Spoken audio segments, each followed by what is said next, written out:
What I'm going to do today is tell you why I'm writing this book and how I came up with the title, Proud Heritage, Family, Faith, Freedom, Friends, and Freedom. And here we go.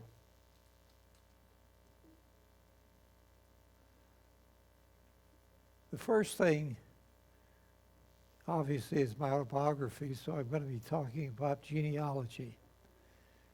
And so, against my genealogy, that I'm going to put kind of these subjects in the background.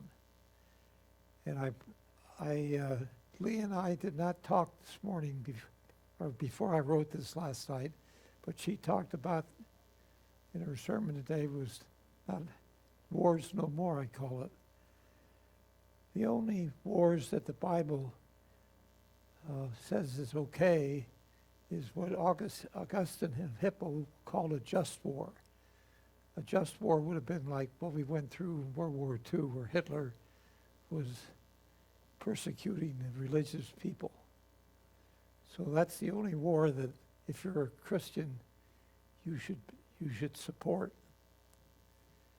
I'm also trying to align biblical and secular history, and there's some mysteries that we talked about, like the Velikovsky story and so forth, that I think support what's in the Bible, how it happened. And I want to start what I call a great awakening. In the past, when the churches had problems, declining attendance, they would have a great awakening, and there have been 4 of them, and we're going to talk about those. And the whole objective of my book, other than writing my genealogy, is to get people to come back to church.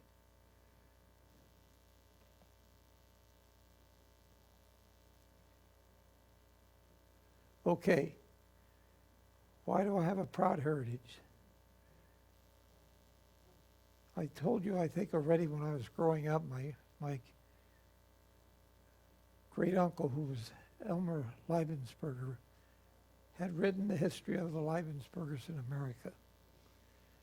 But he was still doing follow-up work, and my father and my grandfather would work with him. They'd go to cemeteries and all that kind of stuff. And I'd tag along and listen to him. And that's kind of how I got interested in history, because I think about, how did my great-great-grandfather live? What was his life? Like my grandfather. My grandfather never drove a car, never had a driver's license. Horse and buggy was the only way it happened, I think. That mustn't have been a fun world. So I wanted to document that. And then, of course, I met Hans Leibersperger, who had written the history of the Leibenspergers in Germany. And when we put the 2 books together, I was able to trace my lineage back to the Reformation, back to 1541. And the Reformation, of course, was in 1517. But I learned that actually my ancestors moved from a Catholic principality to a Lutheran principality so they could be Lutherans. And then we trace the use of the name back to Charlemagne. Charlemagne, like in Christ's days, Mary and Joseph, he put a tax on people, and they had to have a name in order to figure out how to contact them, I guess, how to send them a letter in the mail or something that they owed some money. And then, of course, the National Geographic, when I got into that and had my genes tested, they told me I was part of Cro-Magnon that goes back 45,000 years. And I kind of thought that was interesting. So that's why I'm doing the history of the world.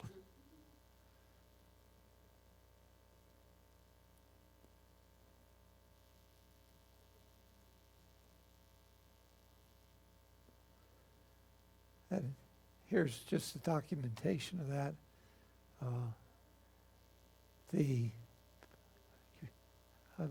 I was part of Eurasian Atom, and they migrated east from Africa. This is all based on what's called the out of Africa scenario for the creation of mankind in the Bible. So I was part of Eurasian Adam that migrated from Africa to the present-day Middle East, and then went north toward Europe through all those countries to get to Germany. And as a matter of interest, when we did Donna's, she didn't go through the Middle East. She went directly up through Spain into Germany. So she took a different route. So she missed all that fun that was happening in the Middle East. And we don't know how early they did that. We don't know if that happened early, probably quite early, probably before all the goings-on we've been talking about in the Middle East. That's the Leibersburger Homestead. It's on Leipers Hill. And, of course, they were, Leiper in this Frankish dialect means proud man among the people.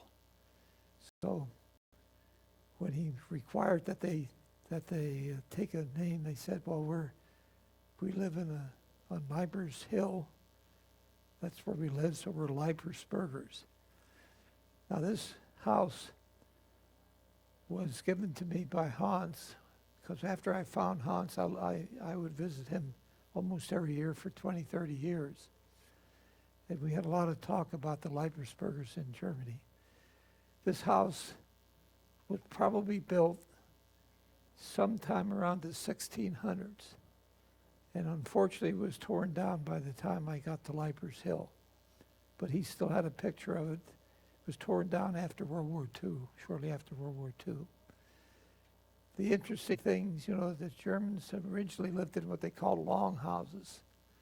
And they lived, it was like a condominium complex. And they kept the animals in the house they lived because that gave some warmth. And that was the same argument here. The animals were on the first floor, and they slept on the second floor.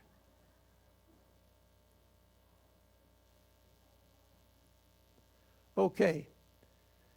Then I talked about family. So that's kind of proud heritage part. Then I talk about family and the nurturing or raising or caring for offsprings. From my father comes my interest in fixing and making things, no question. I'm a clone of him, just like my grandson is a clone of me. If he said it once, he said it 1,000 times. You got to go to college. He never went to college. He was first generation off the farm. He always said he had the equivalent of a 10th grade education, but he did pretty well with the Leibensperger work ethic. The other thing he talked about was you give back more to your community than you take from it. And I think that was the Pennsylvania way of talking about volunteering. And my father was a prime example. I mean, he was president of church council and active in the community, helped build a playground, all kinds of things. And from him, I also got the love for antique cars. From my mother, she was the one that made sure I got to Sunday school and church. She taught me how to pray, and I still pray every night before I go to bed. I talk about what I did and accomplished during the day and thank God for that. And then I tell him what I'm going to do tomorrow and see if he can help. And often, I mean, this is no... Matter of fact, when I was putting this together, I woke up this morning and said, I better change this and change that. So he gave me help in living the next day. Third thing my mother gave me was marry Donna. She told me about Donna. I got home between my sophomore year in college, and I worked on road construction this summer before that, worked again. But anyway, when I got home, she told me about the new minister's daughter, and I ought to look into this. And when I saw her, I thought, maybe maybe it's worthwhile giving it a try. And Donna at the time was engaged, which I didn't know, to who was going to be a future minister, who I found out later her father didn't like. I don't know why. So they worked with my mother to pair us up, and it worked. The other thing, when I was deciding, when I graduated, my goal was to work for Mack Truck. I always liked Mack Truck was in Allentown. I wanted to work for Mack Truck. Well, they weren't hiring, and so my choice was go somewhere else.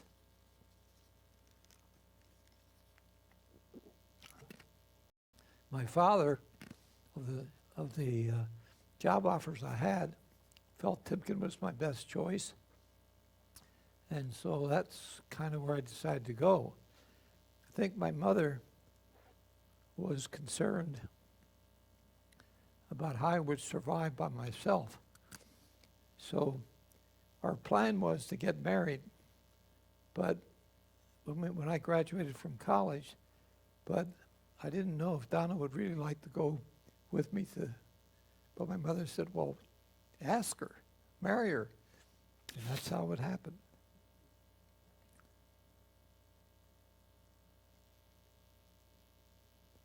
Okay, now from my sister, I got my love for classical music. My sister was 12 years older than me, and the record player we had in my house was the old Edison and the old RCA crank, the old 78 records. When my sister graduated, she bought a new hi-fi that ran with a record player with a plug-in, I called it. And I started to play it, and the only music she had was classical. And when I started to hear classical music, I said, that doesn't sound all that bad, and that's where my love for classical music came from. For my brother, I say I got the Protestant work ethic. My brother and when he was growing up just like me, he wanted to have a car. I told my dad, I really want a car. I'm living in the country, and a lot of friends were in the big city. I used to use the bicycle, and I felt a car would be more productive.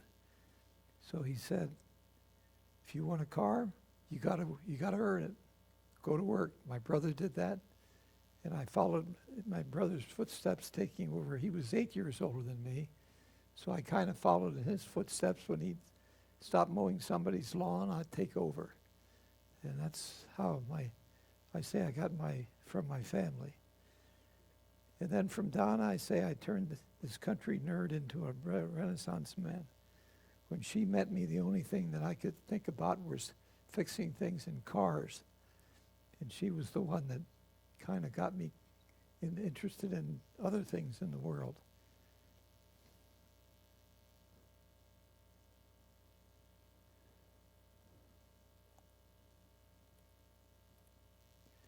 From faith, the reason faith is there, I think I got my values. Definition of faith values is a principle or standard or a behavior that is considered important or desirable. Virtues, morality, moral excellence, and righteous goodness and morality concerns with the distinction between good and evil and the right conduct, the right principles of human conduct. I quote the book that was written called The Righteous Mind. And in there he says, if it weren't for morality, civilization would have never happened. And if it weren't for morality, we would live in an unpleasant world. And of course, morality, the only place where morality is taught is in the church. So that's what I make the argument for why faith influenced my life.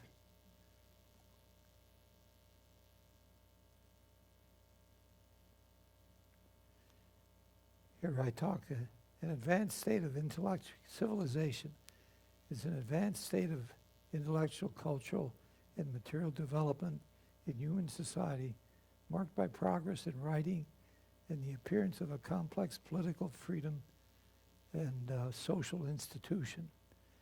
And the church certainly is what allowed that to happen. And the second thing is freedom, the condition of being free to restraints, especially the ability to act without control or interference by another or by circumstances. And freedom, we'll talk about it, but freedom came out of the Reformation. There's no question the idea of freedom was born with the Reformation, and that's going to be talked about a lot about in the book.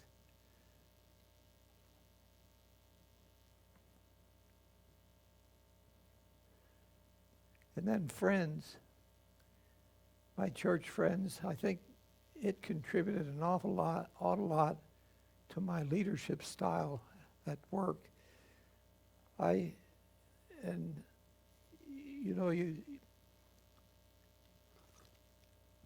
When you look at the leadership in our country, for example, Donald Trump, he's a narcissist. And, I liked everything about his policies, but I couldn't stand the fact that he was a narcissist. And I worked for some narcissists along the way in life. And so I was determined that my leadership style would be more compassionate, which was really what of kind of giving, sharing, loving, and caring. And, salvation, we talk about it, and just when we're together, we all believe in the same thing, and it gives you a better feel for how to live your life. And I say, the idea of giving, sharing, loving, and caring, when I give something, I feel good about it. I feel like, you see, like I remember one day I delivered the community Christmas baskets to a home. And when I came out there, I felt so darn good. I looked at what they were living like and this woman couldn't thank me enough for the food I brought her. And I said, that made my day. Now, community friends, teamwork. This really affected my life. I played high school football, and we had coaches that if they said it once, they said it 1,000 times, just like my father. Every play is a touchdown if everybody does his job. And that's the way the plan was laid out. Every play you had, if everybody did his job, it was guaranteed touchdown. I'll never forget that. And so when I started to work at Timken, which I'll talk about next, teamwork was a very important quality that I tried to follow. And then volunteering in the community, the giving, sharing, loving, caring, and being friends with people who had the same idea, were working toward the same goals of giving, sharing, loving, and caring. We were on the same page, so to speak, made a difference. And then my Timken friends, the company I went to work for, I couldn't have picked a better company. And in the book that was written for the centennial, the woman who wrote it talked about the environment which the Timken family created, the culture that they created within the company. And that was Henry Timken gave instructions over and over again. The most important job you have as a leader is to hire good people that have, and then to train good people in the work of team, create a culture of cooperation and working together as a team. He didn't say it in those words, but that's what he created. And of course, each generation followed that same principle. Ambassador Tim, the one I worked for, he would say the most important job I have is hiring good people. You go back to Henry Timken, he said the same thing. He said, Tim talked about how you work together, the culture and so forth. So that shaped my life. And what I say there is we really got results. You know, the people that I worked with at Timken, we had a common goal. We worked together as teams. We didn't undercut each other, and we got results. When I started with Timken, to carry a metric ton of load for 100,000 hours, you needed a bearing this big. I should have brought my bearing. When I retired, the bearing that would do the same job fit within the bore of that bearing. So the teamwork that we created at Timken really made a difference in getting results.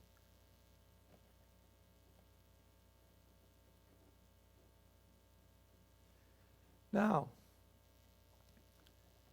digitizing the word and creating a peace world. I didn't do that right. I changed that this morning. I got to change that. Okay, there's a book that I referred to written by a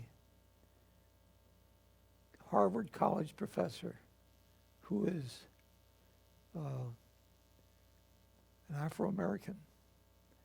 In the book, he says the problem, all the conflicts in the world have to do with sharing the wealth and assimilation of cultures. How you share the wealth, the money, the resources, and the assimilation of cultures, how you bring a black Afro-American into a white culture. And the interesting thing about this book is the way he says you should assimilate cultures doesn't necessarily agree with some of the things that like the Black Lives Matter. If you read that book and put it against Black Lives Matter, their approach, that's not the way you should assimilate in the culture. And that's written by a black man. Now the issues of sharing the wealth, that causes trade wars, immigration problems, environment, racism, and religion. And when I think back about assimilating cultures, when I was growing up, it was World War II. We had in the little town of East Texas, one of the soldiers was killed in Japan. And my father didn't like the Japanese. When I came to Timken, the Japanese were dumping bearings into the marketplace, and they called it dumping. They were selling the bearings in the United States for less than they were selling them back home. And that's called dumping. And we fought that, and I got to say, I didn't really like the Japanese.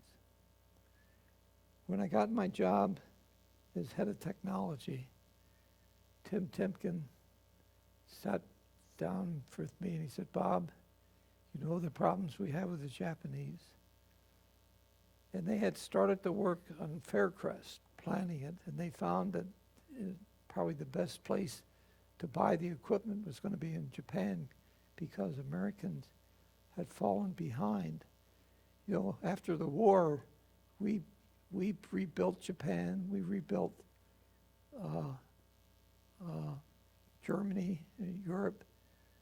We gave them all the technology that was up to date, and we were making bearings with equipment that was built in 1928. So what we learned when I first got in charge of working at Timken bearings were far superior over Japanese bearings. I mean, they were junk. But we life-tested bearings.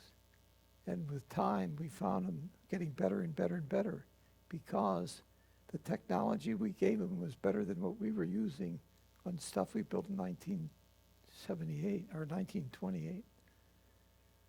So Tim's instructions to me were, Bob, you got to figure out if they really have a better way of making bearings or not. And that's your job. So what I did,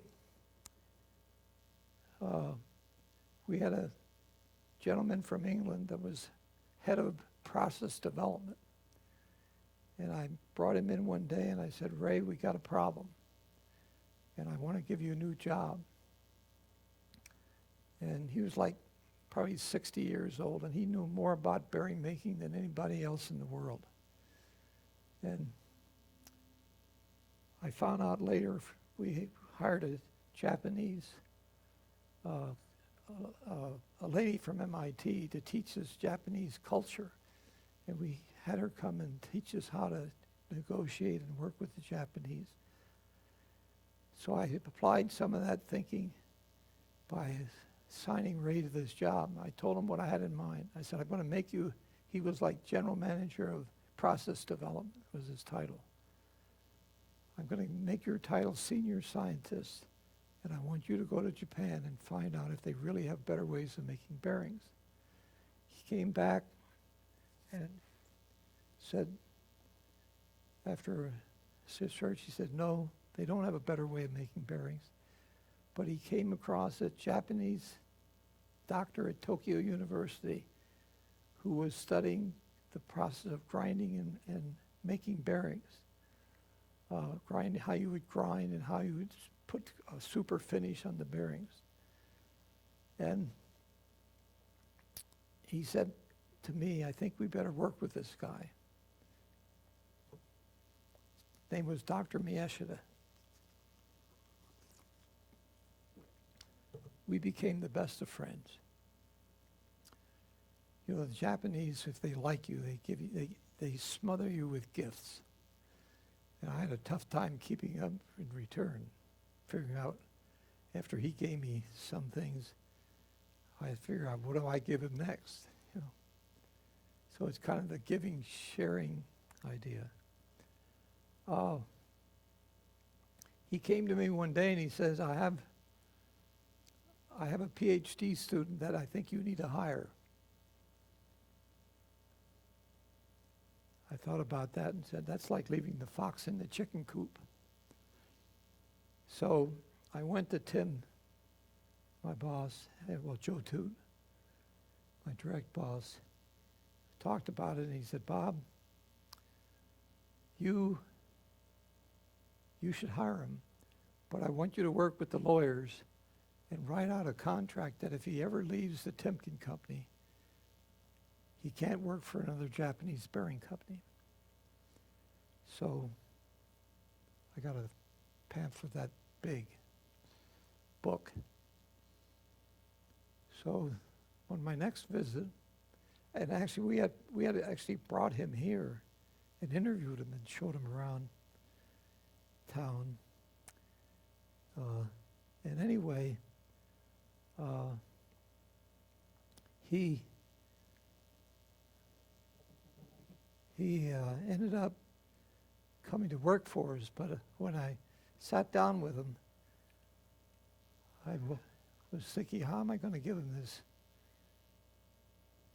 book and tell him that if he ever leaves the Timken company, he can't work for a Japanese bearing company? And I finally decided, I'll scare the living heck out of him if I give him this, so I didn't give it to him. So we talked, and when I got finished, I stood up and I said, Fukuo, if you ever decide to go back to Japan, I want you to promise that you wouldn't go to work for a Japanese bearing company. And we shook hands. He came to America and he retired from Timken about 2 years ago after working for 28 years. And of all the people that ever worked for me, he probably made more of a contribution to the success of the Timken company than anybody I've known, anybody else I hired. And then as I worked more and more with the Japanese customers, I learned these are nice people. So that racist attitude I had went away. And I got to say, some of my best friends, besides Fukuo, are still living in Japan and are Japanese. Now, you know, when the Japanese cars and bearings started to appear in this country,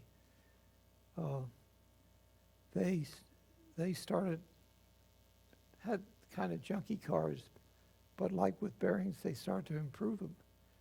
And pretty soon, the cars were pretty good quality, and people were buying. And when I started to see Japanese pickup trucks in our steel mill parking lot, I said, you know, the world is different. I think maybe we're getting along.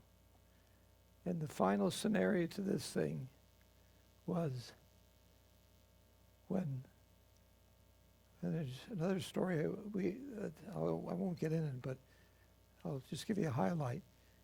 We reached a point in our business career where we needed to replace equipment, like build a new steel mill. And we didn't have enough money, and the process we used to make cages required big, heavy stamping equipment. And that stamping equipment cost a lot of money. We figured it would take $300 million to replace that. So Tim gave the assignment to a friend of mine to figure out if we could buy the cages from a Japanese company, because that's what the Japanese companies were using. And we worked out that deal, and we ended up buying our cages from Japan, but we required that they made the factory in Georgia, or made the plant in the U.S., so we agreed. They built the plant, so the cages with their technology and their investments were made in Georgia, and they were the best you could find. I was part of the process that approved them as a supplier. I was head of the research, and we proved that quality was acceptable. And we had a policy at the Timken Company that you could not accept a gift from a supplier that was worth more than $25. That's another story I'll tell you. The company, another Japanese company we worked with one day, came to visit us that we were starting to buy from, and they gave me a box with, they celebrate Girls' Day and Boys' Day, and they have these wooden carvings, and they have real elaborate, like Christmas decorations. And I got this little wooden box with nice little Japanese carved things, and they were coming to visit us, and they brought 5 of these along. One to give to Joe Toot, one to give to Tim Timken, one to give to me, and one to give to research person. So there were like 5 of them. And I knew I'd get this, and Joe Toot came to me and said, Bob, that looks like it's worth more than $25. So I called my friend Fukuo, had him come down, and he said, yeah, that's a famous Japanese wood carver, probably worth $1,500. I said, Fukuo, we can't take it. We can't accept that. So I called my friend at MIT who was teaching us how to respond in Japanese culture and talked to her. And she said, you have to accept that gift. You cannot turn it back. Why don't you tell them you're going to donate it to art museums? Because you're so honored that you think it needs to be seen by more people. So that's what we did. I found out later that wasn't a good idea. But I kept one back. And I kept it because I figured if they'd come over to visit us, we'd at least show them that we had one on my desk or one on Tim Timken's desk. And that's kind of what we did. When I retired, I didn't know what to do with it, so it's in my house now, 20 years later. But when Don and I went to Japan, after I retired, the company that made the cages that I approved, they invited me to come on their Cherry Blossom Festival. And they actually, what they did, they hired, some of you may know him, Tom Struble, who was the guy that was head of the project. After he retired, they hired him as a consultant to work with them. And he would go over there frequently with his wife because they always insisted you bring the wife with you. So Tom came after I retired, I think it was 2003 or 4, and said, Bob, they want you to come to Japan for entertain you for a week for Cherry Blossom Festival. I said, okay. So I said to Tom, I said, I'm going to have to buy because of Donna's leg problems, I'm going to have to buy kind of at least business class. They said, oh, no, they're going to pay for it. And they want you to take a trip around the world because if you take a trip around the world in United Airlines, it's cheaper than, the airfare is cheaper than if you would fly just to Japan and back. So that's what we did. That's when we visited Tim Timken in Germany when he was ambassador. That's when we went to Iceland on the way home. We paid, in those countries, we paid for our living expense. But what I'm saying is there's an example of how we've assimilated cultures. There's no way Japan would want to go to war with us. And it's like China today. China has so much invested in this country, so much invested. They're buying companies all over the world. Why in the world would you want to go to war with somebody that, with somebody who has all your investments around the world? So that's why I'm saying I think the digital revolution that we're living in can create a world of peace. We have other people to deal with, but yet, and that's, I told you, I thought when I was retiring, I wrote this paper. It's called the Conquest of Friction, and I'm implying not friction in bearings, but friction in the world. And I wrote this paper about how I think what I'm talking about here, we have the opportunity to create a world at peace with the technology of digitizing. And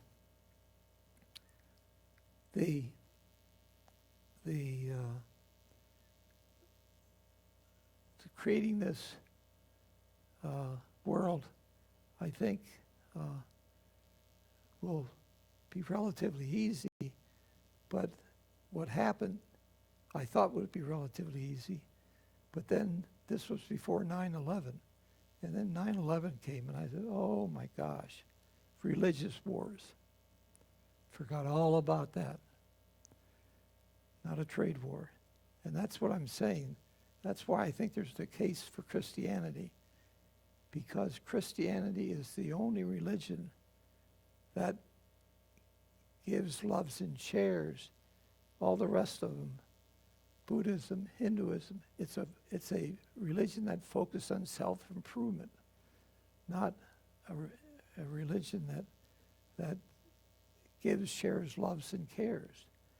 And Islam, who claims their lineage comes from down the Christianity line, they're a theocracy. They're far from being, they want the government to still rule where we separated church and state, and that's what made us great.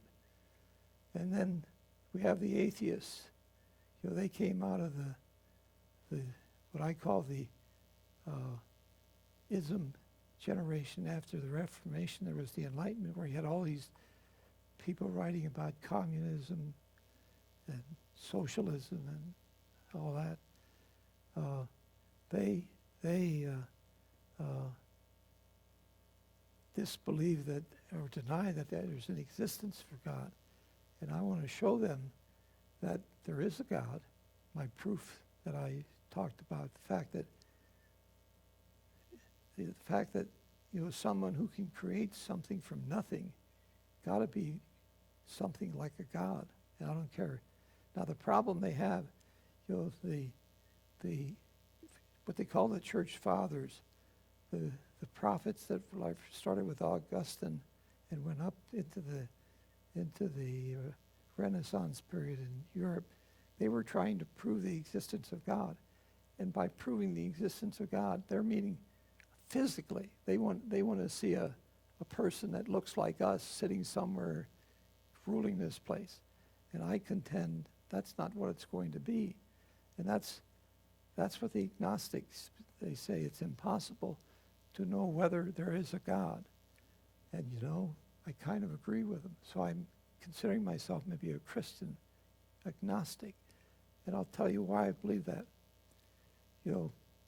After in the Enlightenment, we had people like Darwin going out around the world talking about evolution and all that kind of stuff.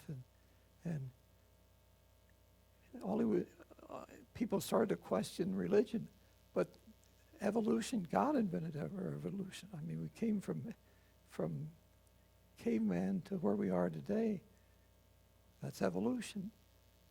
And you go on and on with all the great thinkers that we've had in trying to prove that there is a God, or the making of the universe. And the more they study it, the more they find out it's getting more difficult to solve. And there's an article that is in National Geographic that talks about that we maybe never be able to figure it out. So there you are.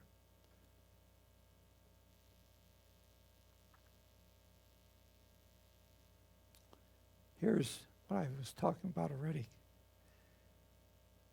Freedom. Luther's Reformation is where we get the grounds where freedom comes with, and we'll be talking about, freedom, or Luther put the 95 Theses on the board, wanting to argue his reason for why he wanted to change. And there was a guy by the name of Erasmus who challenged him finally, and they had this great debate about what freedom was. Luther was talking spiritual freedom, free will. Erasmus was talking political freedom, and they felt they were in conflict. Actually, I think they were in agreement, because before you can get political freedom, you had to get spiritual freedom, separation of church and state. But the Enlightenment created all these isms: Marxism, capitalism, socialism, atheism, communism.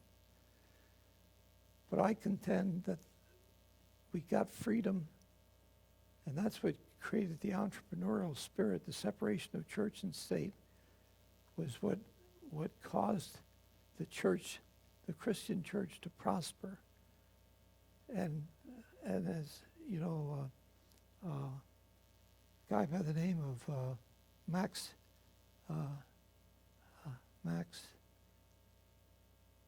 can't think of it, but he's German. He argued that countries where the Reformation occurred were the ones that were most successful in the world. And he wrote that book. It's the title is something about capitalism. And he wrote that book in like 1876, saying why capitalism is the right way to go. And I contend that the separation of church and state, which never happened in Europe, I mean, you still have the Church of England run by the government. In Germany, you still have the church run by the government. You know, they pay the tax. They pay a church tax. If you declare yourself an atheist, you don't have to pay the church tax. So everybody doesn't want to pay the church tax, so they declare themselves atheists. This is a problem. So what I'm saying, what we got to do is get the church to get on the ball and create a great awakening and talk about this and get people back on track. The reason this world is as successful as it is because of Christianity. End of story. Any questions? Are you having somebody proofread this? Yeah, they are. I know there's mistakes up there. Yeah, Donna was my proofreader, but Marion Mann's is equal to Donna, maybe even a little bit better. She's pretty rough on me. Oh, is she? Well, good. Yeah. The weather spelled wrong, There's probably more than that in there. yeah. I'm the world's So, worst speller. So, yeah. spelling is spelled by Anita. So if there's a church tax in Germany and the state supports the churches, does that keep churches from closing? Well, Because like around here, the answer support. the answer to your yes. Okay. You know, Hans, the relative that I had, his father was a Lutheran minister, and he's a Lutheran minister. Now he's passed away. He tells a story about when his father was a minister during World War II, how he started to speak out about what was happening, and he got visits from some people that said, if you continue to do that, you're going to find yourself in a... That'd be kind of nice. Have state money. Yeah. I know. But, you know, I used to go to his church when I go over there. When I traveled, you know, I go over a little early on the weekend. If I had to go to Germany, I would go there and I'd go to his church, and 10, 12 people there in a church that was bigger than this. Yeah.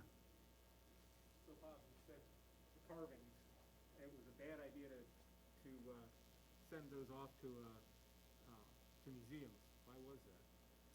Well, it wasn't bad to pass them on to a museum. I'm just what she was saying. If you receive a gift from them, it's for you. Yes. It's not for you to give away. For example, this Dr. Miyashita, he kept giving me these things. One day I got a call from Fukuo, and he said, "Bob, you're gonna be getting a gift from Dr. Miyashita that I want you to be aware of." And I said, "Well, what is it?" Well, it was a very elaborate. It was a set of volumes and books, hardbound books, in encasement like a carton, 5 of them. And when you open up one of the books, it'd be fold-outs.